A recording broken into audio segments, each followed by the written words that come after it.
When you got the qualification, the Master of Fine, how did your career change, or were there any new opportunities, or what was that time? On the day that I passed, I think my boss at the time was also a Master of Wine, Junior Viana, called me into his office, and at that stage, I got a pay rise, which was very welcome.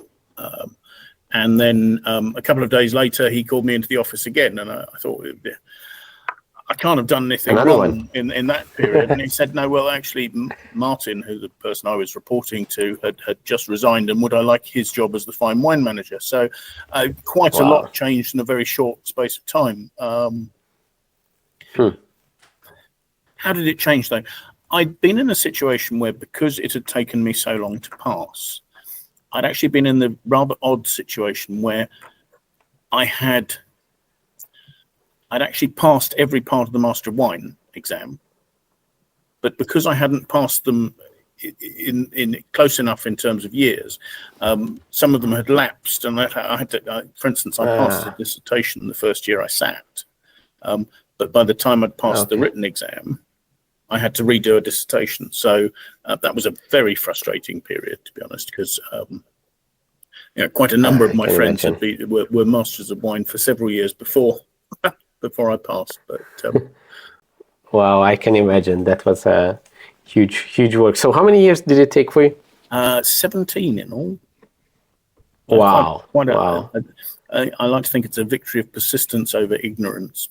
Of course. Well, that is a great work and investment, and all the hard work paid off. I think this can be a great inspiration for all kinds of students, that if you have to push through, and lots of people get discouraged from so little. Yes, it's a great shame to see a number of people who, I was very fortunate. I was single for most of that time, so I wasn't having to bring up a family. I had time to study, that sort of thing. So I had the luxury to be able to do that.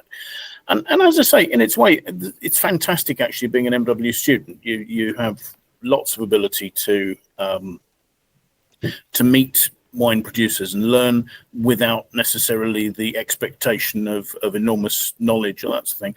However, it is fantastic to have the recognition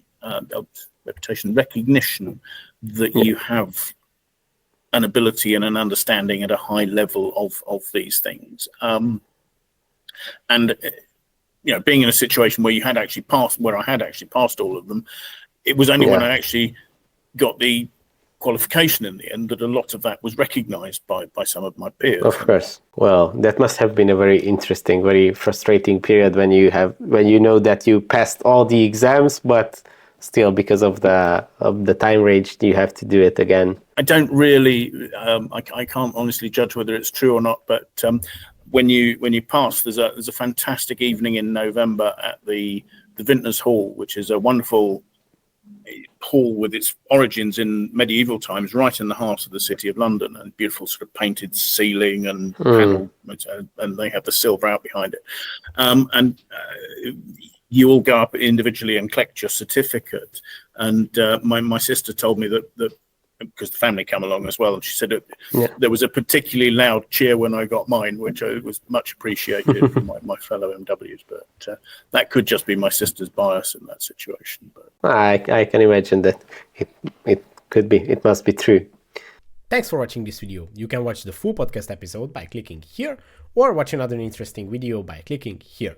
Let's continue the discussion in the comment section, and see you in the next one.